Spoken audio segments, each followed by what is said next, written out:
For years, Oak Island has stood at the center of one of the world's most enduring treasure mysteries. The whispers of buried riches, ancient artifacts, and secret societies have lured adventurers and historians alike. But among all those who have tried to uncover the island's secrets, none have come closer than the trio of Dan Blankenship, Rick Lagina, and Marty Lagina. These names are etched into the island's modern history, each man bound by a relentless obsession to discover the truth beneath the surface. But what if everything we thought we knew was just the surface of a much deeper story? What if a discovery had already been made, kept hidden from the public eye, concealed even from close collaborators? The Oak Island mystery isn't just about buried treasure, it's about trust, legacy, and unspoken agreements between men who dared to challenge fate. At the center of it all, Dan Blankenship, the stoic and tireless treasure hunter who dedicated over half a century of his life to the cause. He's become a legendary figure, known for enduring both physical and financial hardships in his pursuit of the island's secrets. But in the quiet corners of the island's history, rumors have lingered. Rumors that Dan may have found something significant, something so valuable or dangerous that he chose to keep it hidden. Rick Lagina, the passionate dreamer who idolized Oak Island's legends since reading about it in Reader's Digest as a child, once considered Dan not just a partner but a mentor. Their bond appeared unshakable. Rick saw in Dan a kindred spirit, someone who believed in the myth just as deeply. But the longer Rick spent on the island, the more time he had to dig, not just into the earth, but into the past. And what he began to uncover sent shockwaves through the core of their shared mission. Hidden logs, hushed conversations, inconsistencies in the excavation records, all pointing toward one haunting possibility. Dan Blankenship may have discovered treasure years before the cameras ever rolled. It didn't start as a confrontation, it started as curiosity. Rick's habit of reviewing old excavation reports from the 1970s and 80s led him down a paper trail that didn't quite add up. Specific dig coordinates had been redacted. Photographs from certain depths were missing. Yet, in personal journals found among Dan's belongings, there were sketches of objects never publicly disclosed, symbols etched into stone, what looked like markings from an ancient language, even notations about metallic anomalies deeper than anyone had previously reached, suggesting some form of constructed chamber or vault. Rick brought these findings quietly to Marty. Unlike his brother, Marty had always approached the island with a healthy dose of skepticism. His background in engineering and business made him pragmatic. He respected Dan, but he never shared the same emotional attachment that Rick did. So when Rick told him that Dan might have been hiding something, Marty's reaction was colder than expected. Not disbelief, not outrage, just silence, followed by a single question. "Are you sure?" The brothers had always worked as a team, but this new revelation threatened that unity. Rick wanted to go deeper, both literally and metaphorically. He wanted to re-excavate the sites Dan had once claimed were too dangerous or unpromising. Marty wasn't convinced it was the right move. He worried about the optics. Dan was gone. He couldn't defend himself, and dragging his name into controversy might tarnish the very legacy they were trying to honor. But Rick insisted. For him, the truth mattered more than reputations. Tensions began to rise behind the scenes. What the public saw on television was a united front, a team navigating setbacks and celebrating small victories. But off-camera, heated discussions were becoming more frequent. Rick grew increasingly obsessed with connecting the dots. He began poring over old footage, conducting private interviews with workers who had been on the island during Dan's prime. And that's when the story took an explosive turn. One of the workers, a man named Gerald, who had retired years ago, agreed to speak to Rick privately. In that meeting, he dropped a bombshell. He claimed that in the early 1990s, Dan and a small crew had hit something in one of the deeper shafts, something that changed the course of their dig. According to Gerald, they had uncovered a sealed wooden structure containing metallic objects. The crew was sworn to secrecy. Photographs were taken, samples collected, and the shaft was immediately sealed and filled in. No report was ever filed with authorities. No mention of it was made to investors. It was as if the discovery had never happened. Rick was stunned. He pressed Gerald for more information. Why would Dan keep this a secret? What did he find down there that was so valuable or so dangerous it couldn't be revealed?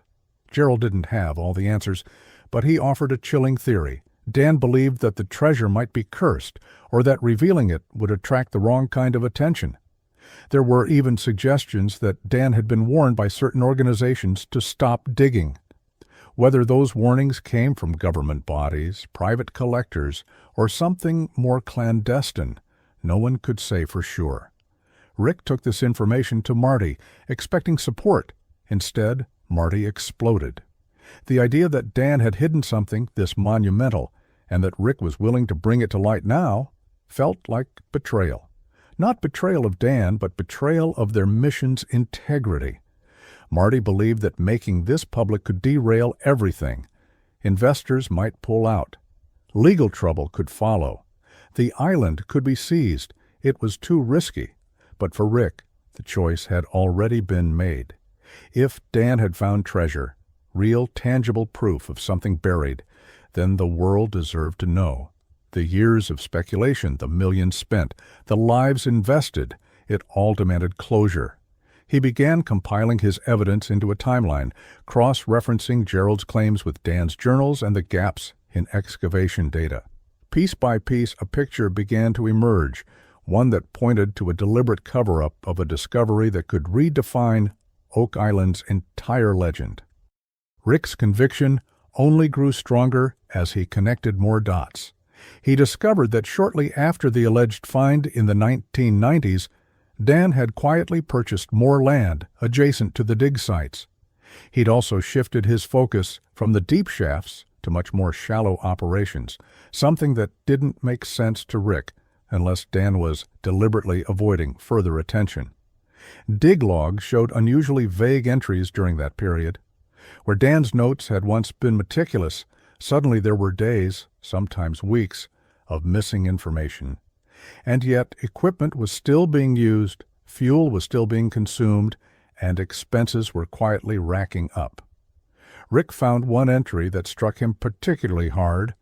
It was scribbled in the margins of an old field notebook, almost as if it was never meant to be found. It read, "The truth is deeper than the shaft. Some secrets must be kept until the world is ready." Rick stared at the sentence for hours. It was Dan's handwriting. It didn't confirm anything explicitly, but it said everything implicitly. If Dan had found something, he clearly believed the timing or the implications weren't right for the world to know. That didn't sit well with Rick, whose core belief had always been that the truth, no matter how uncomfortable, should come to light. The rift between the brothers widened. Marty began pulling back from certain operations, focusing more on logistics and less on direct exploration. Rick, meanwhile, became consumed by his own off-the-books investigation. He started working closely with a select team of historians, code breakers, and even linguists to analyze the strange markings found in Dan's sketches. One expert suggested the symbols resembled Templar iconography, possibly connected to sacred geometry or ancient maps. Another believed they could be linked to Middle Eastern or Phoenician languages. Either way, the evidence was mounting that Dan may have uncovered something of historical, if not monetary, value. As Rick pressed on, he began to attract attention, not just from curious researchers or fans of the show, but from people who seemed more interested in stopping him than helping. Anonymous emails started arriving. Some were vague warnings. Others were more direct. Leave the past buried. Stop digging. Some things are meant to stay hidden. Rick initially dismissed them as internet trolls or conspiracy theorists, but one message changed that. It contained an old photograph, an aerial view of Oak Island taken from a drone in the early 90s, long before such tech was mainstream. The location in the photo matched the coordinates Gerald had mentioned. The image showed heavy equipment clustered around a site that was never acknowledged publicly, and there, in the center, was a rectangular excavation pit, something big enough to hold a significant find. Rick shared the photo with Marty, hoping it would finally convince him. But Marty's reaction was the opposite of what he expected. He was furious. He accused Rick of being reckless, of endangering the entire operation, and of betraying the trust they had built with Dan and the rest of the team. To Marty, digging into Dan's secrets wasn't just disrespectful, it was dangerous. He believed that if Dan chose not to reveal something, he had a reason. Marty warned Rick that exposing it now could jeopardize not only their personal safety, but the future of the entire treasure hunt. Legal battles, government seizures, media chaos, it could all spiral out of control. But Rick wasn't backing down. He argued that the truth had to come out no matter the cost. The world had followed their journey for years, invested emotionally and financially in the mystery. They deserved to know if there had already been an answer hidden in plain sight. The conflict came to a head during a private meeting with the team. Rick laid out all the evidence: Dan's journals, Gerald's testimony, the anonymous photograph, the coded symbols, the gaps in the dig logs. It was compelling, emotional, even haunting. Some team members sided with Rick, urging a deeper investigation. Others echoed Marty's caution, warning that stirring up the past could undo everything they'd built. But the tipping point came when Rick produced a sealed envelope he had found among Dan's stored belongings. It was marked with Dan's initials and the words, "For when the time is right." With shaking hands, Rick opened it. Inside was a single sheet of paper. No map, no detailed confession. Just a quote. "To find the greatest treasure, one must first lose certainty. Only then can truth be unearthed." The message was cryptic, but Rick saw it as validation. Dan had known. He had found something. He had deliberately left a trail, not for the world, not for treasure hunters, but for someone like Rick, someone who wouldn't stop, someone who believed. Marty, still unconvinced, stormed out of the meeting. It was the most intense confrontation the brothers had ever had. For the first time, it seemed like the mystery of Oak Island was tearing them apart rather than bringing them together. Despite Marty's disapproval, Rick moved forward. He commissioned a fresh excavation of the area marked in the 1990s photo. Permits were secured discreetly. The crew was kept small. Every move was documented. And when the dig finally reached the suspected depth, what they found was both shocking and mystifying. Hidden beneath the layers of earth and time was a sealed wooden vault. It matched the dimensions described by Gerald and hinted at construction techniques inconsistent with modern tools. The wood dated back several hundred years. Carbon dating confirmed it, but the structure was clearly tampered with more recently, possibly during Dan's secret dig. Inside the vault were fragments, not gold, not jewels, but something arguably more valuable. Pieces of parchment sealed in wax tubes, metal shards inscribed with unfamiliar symbols, and a small stone tablet carved with a map, one that did not match any known layout of the island. The discovery was quietly documented, stored, and sent for analysis. Rick chose not to publicize it, not yet.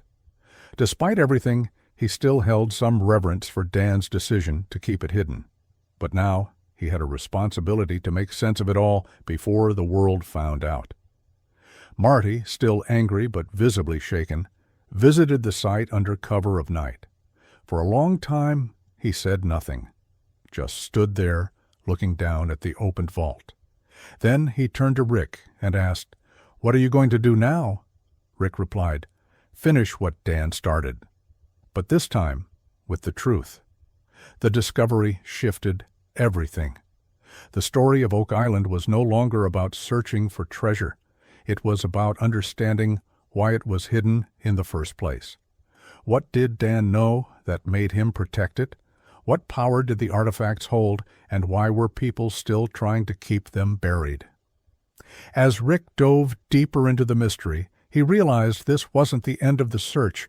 It was the beginning of a much larger journey, one that would test his beliefs, challenge alliances, and force the world to rethink what it thought it knew about history, secrecy, and the very nature of truth. Rick knew that what they had uncovered was more than just an archaeological find. It was a key to a story far older and far more complex than anyone had imagined. The objects in the vault weren't mere relics. They were pieces of a narrative hidden beneath centuries of soil and secrecy. The wax-sealed parchments, once carefully opened in a controlled environment, revealed sketches of emblems long associated with secret societies, symbols eerily similar to those found in Freemason and Templar archives. Even more intriguing were the coded passages written in a mix of Latin, Old French, and an unrecognizable cipher. It would take months to even begin decoding them. Rick brought in specialists in ancient scripts and cryptography. Slowly, patterns began to emerge. The texts spoke of guardians of the knowledge, of burdens too heavy for kings, and wisdom that must sleep beneath the oak. There were references to Jerusalem, to voyages across the Atlantic, and to a sacred relic split into fragments and buried in multiple locations, Oak Island being one of them. This wasn't just about gold or lost manuscripts. It hinted at a spiritual or philosophical treasure, something with the power to change beliefs or challenge institutions. Marty, although still conflicted, was no longer dismissive. The evidence was undeniable. Even his analytical mind couldn't ignore the mounting weight of proof. But his concern only deepened. If Dan Blankenship had kept this quiet for decades, he must have known the consequences of exposing it. Rick and Marty now stood on the edge of a truth that might not just make history, it might rewrite it. As word of the vault's contents spread quietly through academic and archaeological circles, new figures began to reach out. Some were supportive, historians eager to help piece together the puzzle. Others were more shadowy, sending vague messages about the responsibility that comes with knowledge. One anonymous letter warned them directly. The island is a safeguard, not a prize. Disturb it further, and consequences will follow. Rick refused to be intimidated, but he also realized that this wasn't just about discovery anymore. It was about stewardship, about guarding a truth that had been hidden for a reason. He made the controversial decision to halt the public side of their exploration, withdrawing from major filming activities and keeping the next stages of research confidential. The team agreed, forming a tight circle of trust around the new findings. Meanwhile, the coded map on the stone tablet became the focal point. Unlike anything seen before, it depicted not only Oak Island but distant points, locations across Europe, Africa, and the Middle East. The inscriptions suggested these were linked through a network of knowledge bearers, individuals, or groups tasked with hiding and protecting information through the ages.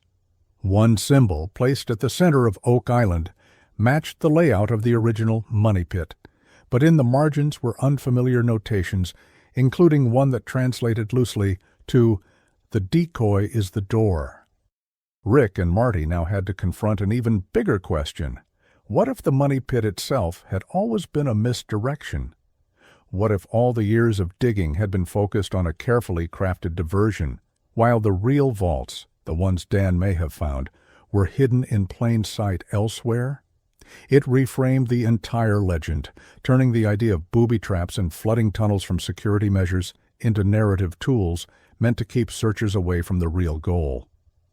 The team quietly began new digs in previously overlooked areas, guided by the decoded clues.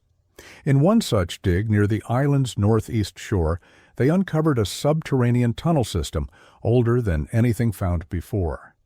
Inside were remnants of human activity, carved staircases, primitive light sources, and more symbols. Whatever was here had been built with purpose. And then, at the deepest point, they found it. A circular stone chamber with a domed ceiling, carved with constellations. In the center sat a pedestal. On it was a small sealed box. Inside that box was what appeared to be a manuscript fragment, aged, delicate, and written in a script that none of the team could identify immediately.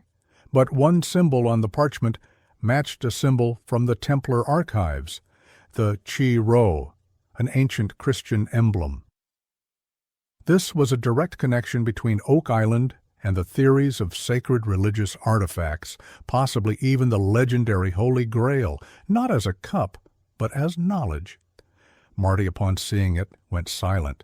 After a long pause, he said, This is what he was protecting."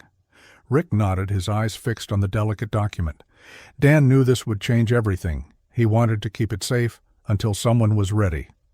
And now, it's our turn to decide what happens next. With heavy hearts and reverence, the brothers agreed to protect the chamber and its contents. They arranged for the preservation of the site and brought in archivists to ensure nothing would be damaged. They documented everything, but they didn't release it to the public. At least not yet. The world wasn't ready.